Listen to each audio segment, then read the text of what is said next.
All right, everyone. Happy Friday evening to you on the Erie News Now at Alert Desk. Isaac Betkash, John Stalin. It is Friday, and just got done with our Ahead of the Storm special, weather special, your summer outlook, everything you need to know. And we had a lot of viewer questions, John. I mean, it seems like people are excited but also worried about the hot summer. That was a lot of the questions that I got. I mean, what does a hot summer outlook mean for Erie? Well, I mean, we'll have to see what the exact details. Will it be hot and dry? Will it be hot and humid? I mean, hot and dry means that fire risks obviously go on up across the area. Hot and humid, that could mean more heavier showers, rain, severe thunderstorms. So that's kind of a wait and see. But knowing that or feeling that the temperatures are going to be on the rise, David really spelled it out very nicely. Higher energy bills. We're talking about keeping cool, especially the older population. They try to save money. They don't like using that air conditioner or the fan or so. But so there's a lot of little details to it, but we kind of really have to wait to see the severity of the hot, a dry, a moist summer. A couple questions that viewers were asking me during the Facebook Live was during the month of April, it's been such up and down. Hot temperatures, cold temperatures, snow, sun. I mean, is there anything to that? Is that a foreshadowing of what we might see? We're not going to see 30s in the summer, hopefully, but I mean, are we going to see a fluctuation every other day of hot, cold, storm, sun? I'm sure there's a lot of folklore out there about this happens and this happens. What we just need to understand sometimes is that when we change seasons from spring to summer, it takes time for that atmosphere to get to a certain level of heat and stuff. So some days you get a little this and a little that. And look, when we talk about average temperatures, average highs, average lows, you're going to have ups and you're going to have downs, and we meet in the middle. That's where your average is. So you don't get an average if you don't have a weird 30-degree here sometime or a 70 here sometime. So I don't really think there's anything really to look into on this. I know that some folks want to talk about climate change and that. That's more climatology. And I think, over the course of the next couple of months, David, Sarah, and I might touch on that and explain that a little bit more. But I don't think there's anything odd to look at. As David said, I think we're going to have a warmer summer. Doesn't matter. And if you remember last year when I was stuck at home, I was stuck at home during a quarantine. Yeah. Just to let you know, both of us have our shots. We do, right. We're both vaccinated. We skipped spring and went right to summer. We really didn't have much of a spring last year, and the summer was beautiful. It was a long summer too, wasn't it? It was long because it started way earlier. Right. Yeah. So we had a great summer last year. So it's just kind of wait and see, and let's deal with it. We're big pants people. We can handle it. All right, let's go to another question. A couple of people saw the package that Elena did on the severe weather warning, that tornado siren for Warren. They're just curious because sometimes they hear sirens from fire departments. They hear different sounding sirens, different length, different pitches. I mean, what do you look for? I mean, is it just a siren that goes off during a storm? I mean, what's the big thing to look for, or even listen for those different sort of siren sounds? You're talking to someone that grew up in a city, a medium-sized city, Buffalo. So we didn't really have those sirens in that, unless they were like fire engines or so. So, I mean, folks who live out there should be used to it. And it's just like in this. If you hear a siren, you should figure something's happening. Right. It doesn't matter if it's short, it's long, or that like that. So you really have to, I guess it would be really based on each community and what they do. I'm not overly familiar with the siren stuff, but again, if something seems odd and there's a siren going off and the skies are getting black, I mean, put two and two together. A lot of questions coming in for gardeners and planters. We had a question from Mark. I'm going to ask that again because I feel you can go more in depth. I mean, we had a story a couple of days ago where it was nice out and people started planting, and then it snowed, and now it's supposed to frost. I'll tell you what, these guys have an extremely difficult job because I don't know how in the world you go from sun to snow just like that. But I mean, for planters, I mean, is this an okay time to plant, or do you just say, screw it, I'm waiting until June before I plant my lilacs or stuff like that? That might be the choice.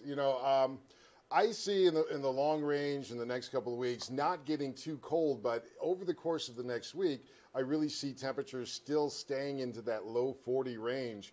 And from my experience over the years, you really want that ground temperature right around 50 degrees. Yeah.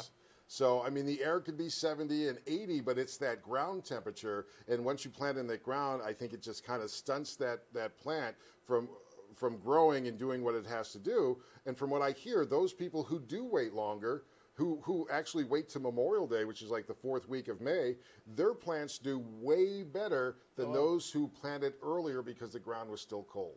So just be patient. I mean, I think the best thing to do is start the seedling. I forgot what they're called, but start the little, grow the seeds inside the house for that, and I think that'll be better for you. So is it fair to say that plants almost act as snow does on a cold ground, where the ground has to be nearly frozen or really cold for the snow to stick? Same thing with plants. Yeah, the ground absolutely. has to be fairly warm for them to grow. Because they have to germinate, you know, and you have to, you know, you can't, if it's cold, you know, we'd be shivering, the seeds are shivering. They're like, I'm not coming out, you know what I mean? But yeah. So we want that ground to get to about 50 degrees, and I think that'll be good. And I think we're going to be good mid-May this year. I really think that we'll be able to get those plants out. Okay, here's a curveball. We're going to go to Duncan here. Duncan Gildersleeve asks, is there any truth to the rumor that there can be no clouds in the sky, but we can still get hit with severe weather?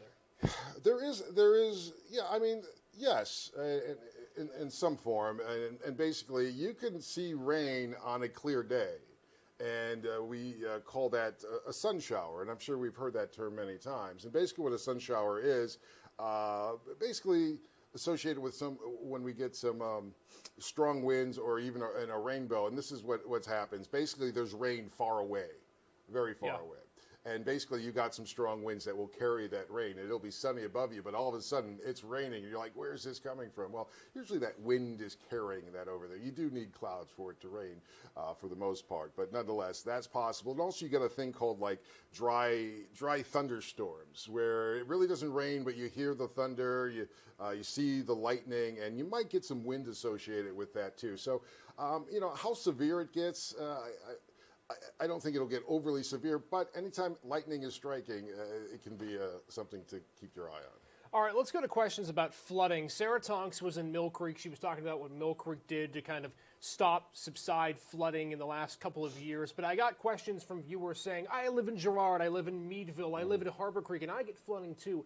Are there certain areas in the Erie, Crawford, Warren that just see more flooding because of topography, geography? Well, I mean, you said it there. I mean, it depends what your geography and topography is. And also, if you live close to the lake, we've had high water levels and strong winds have pushed water inland, so you're going to see a lot more flooding. Again, it's where you live. You know where you live out ahead of time. And I think the best thing to do is if you are prone to flooding, you know you have you live in a flooding type area, is to take those precautions to keep your property safe, but also talk to your local town management and see what you can do about alleviating some of that water. And this is a real problem, especially in Mill Creek. This has been a problem for years and years, and they're still working on it. So it's really just comes down to where you live and what you're willing to pay for and willing to deal with. What are some of the things that you can do yourself as a homeowner?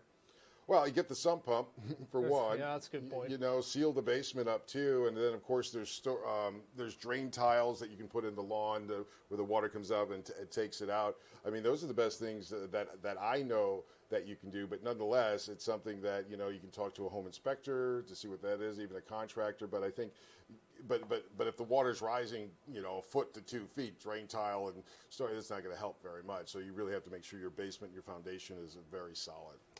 Couple questions just on predictions and outlooks for the 2021 summer. I mean, a couple of questions asking, do you predict a very rainy summer? Because you said we predict a hot summer, but I mean, is it easy or hard to predict how much precipitation we'll get? Well, I mean, as David said, we're going to have more, 45% likely we're going to see more showers. Like, remember this last winter, we had forecasted that we would see above average precipitation, and in reality, we actually saw less. We talk La Nina versus El Nino, and that really plays a role in it. There's a lot of I'm going to say this. There is a changing, in my opinion, there is a changing climate. The weather is changing. Why and the causes, I'm not going to get into. But Nevertheless, we are seeing those changes. So, yeah, I think that we're going to see a higher amount of precipitation, which means I think that we're going to favor more humid, hot days out there. And if that's the case, our storm possibilities will increase too, because that moisture, that humidity is a fuel for some of these storms that move on by. So, that was another question on humidity. I was just about to ask, what constitutes a humid day? 100% humidity. I mean, it's really about tolerance of people. There are people who absolutely love 100% humidity or like high humidity in a hot day, and some really don't. So it's really your tolerance level. Me, I'm not a fan of that. But the best part to feel about the humidity, we talk about the dew points. Yeah. And the dew points, basically, if you see a dew point, and let's say it's 40, that means there's really little moisture into the air, and it's 80 degrees. That's a super dry day. That's comfortable. 70 degrees, that's a fantastic day. Some people think it's too cool. But if you get those dew points up into the 60s, that's when we start making sure we check the sky, see what kind of things are going on in the atmosphere. 70s, that's I call it sultry. It's a very sultry type night, but that is just like oppressive. Because you have all that moisture. Remember, your body has to work harder and harder to stay cool. That's why we sweat. And so the higher that humidity is, we have to work harder. That's why people get tired and fatigued, and it's just very unhealthy. So it's really your tolerance level, your fitness level, and that's why we always say check on the elderly, especially in the heat. Their circulatory system doesn't work as well to keep itself cool.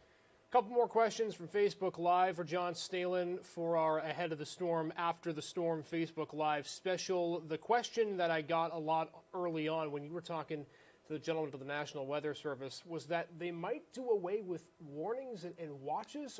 What does that have to deal with? Yeah, they're not necessarily getting rid of those. They might get rid of the advisories. Okay. And the advisories, usually the advisories, and the point here is that advisories happen. So if we issue a winter weather advisory, it means it's going to snow about 2 to 4 inches.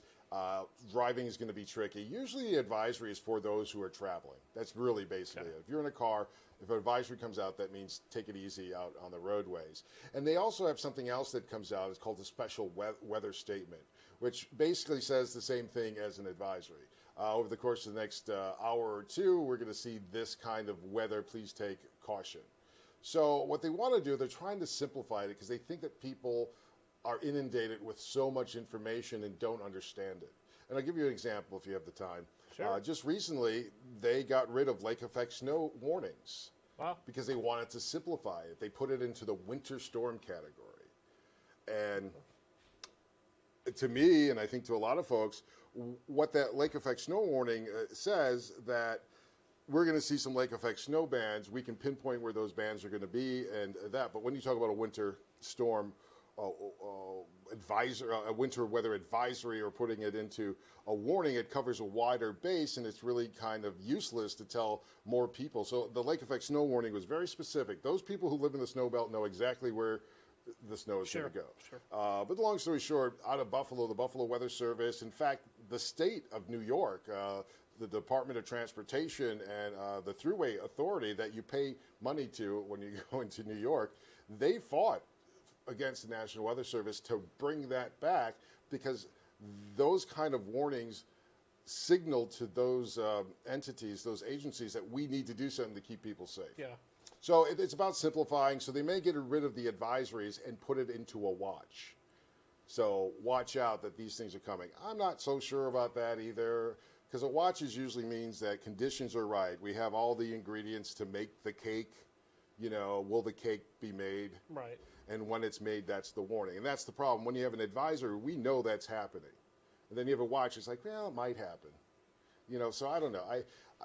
Some days I just don't understand some of the rules that are made. No, but you're a mind reader because you answered my last question. That was the question people had, the difference between a watch and a warning. So if I'm correct in this, a watch is where everything is there to be able to have a severe storm, and a warning is, listen, we think this is really going to happen. Or it's happening. And Yeah. usually that warning means it's happening, or we have a high confidence. We talk about confidence a lot. You may hear David, Sarah, and I say this. Like, we have high confidence that this is going to happen. And this is why we'll issue that weather impact index of a 2 or a 3. Like, get your butts moving because this is serious. So with the watches, usually means that we got the dew points in the right thing. We got enough data about the atmosphere being unstable, and this could happen. All these ingredients are right. And even with the tornado watch, all those ingredients are right. We just sometimes don't know where it's going to touch down. So watch out, and then the warning means just take cover immediately. Well, I think for everybody, because of this COVID pandemic, they're hoping for more nice days and rainy days to be outside. Well, you are. You're going to get plenty of nice days. Look, you got a free lake to go swim in if you want to go swim Good in. point. I mean, you have no choice, no excuses to stay cool. You got Waldermere out there. We just talked to them, and it's really sad. They had brand new equipment, right. like brand new rides that like people are going to come back like, oh, this is new, but it's 2 years old, but it'll be new to them. Yeah, just the thing is, just be smart, stay cool, stay hydrated, just stay cool. Stay cool. The best advice is short advice and sweet advice. Yes. And, again, we hope for a good summer. We hope that things are okay. We hope for no terrible storms, and we hope, of course, for no tornadoes or significant weather, as Warren County had. Are you sure that this water? What? Is that water? I don't know. It's been here for weeks. It's clear. I plead the fifth. All right, John Stalen's getting back. He's taking a break. Thanks again for watching our Ahead of the Storm special and this Facebook Live Q&A. Keep sending them in. John will answer them on his Facebook Lives he does every night. I watch them from time to time. Yeah, they're entertaining. And one of these times I'll put in my question, and John probably will laugh and then answer it. Yes.